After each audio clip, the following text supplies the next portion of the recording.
పేరుకే first AC train journey. అంత డబ్బులు పెట్టి టికెట్ కొన్నామా, లోపల ఫుడ్ కి ప్యాంట్రీ కారే లేదంటండి. దగ్గరగా 22 గంటల జర్నీ అండి. క్యారీ యువర్ ఓన్ ఫుడ్ అంటే ఇంక చేసేదేముంది చెప్పండి. షిరిడి నుండి విజయవాడ అయితే బయలుదేరిపోతున్నామండి. షిరిడిలో మన తెలుగుల హోటల్ ఉందంటే ఇక్కడికి వచ్చామండి. జీ చిన్నారావు హోటల్ అంట.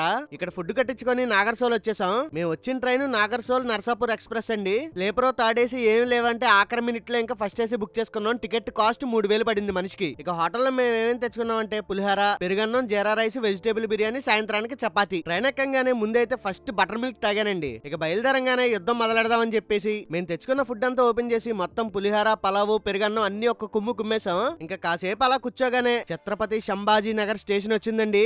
ఈ స్టేషన్ కి రాగానే ఏదో తెలియని గూస్ బంప్స్ వచ్చినాయి నాకైతే. ఇక రాత్రికి చపాతీ అయితే ఓపెన్ చేసాం. దీంట్లోకి వంకాయ కూర, బెండకాయ వేపుడు ఉన్నాయి. బెండకాయ ఎప్పుడు బానే ఉంది, వంకాయ కూర దెబ్బేసిందండి. ఇక నైట్ కునికేసి పొద్దున్న లేసేటప్పటికి 5:30 కల్లా గుంటూరు వచ్చేసింది. గుంటూరు, మంగళగిరి, విజయవాడ వెళ్లే వరకు కూడా క్లైమేట్ అయితే అద్దరిపోయిందండి. మీరు ఎప్పుడైనా ఫస్ట్ ఏసీలో జర్నీ చేస్తుంటే మీకు ఎలా అనిపించిందో కామెంట్ చేయండి. లైక్, సబ్స్క్రైబ్ మర్చిపోకండి.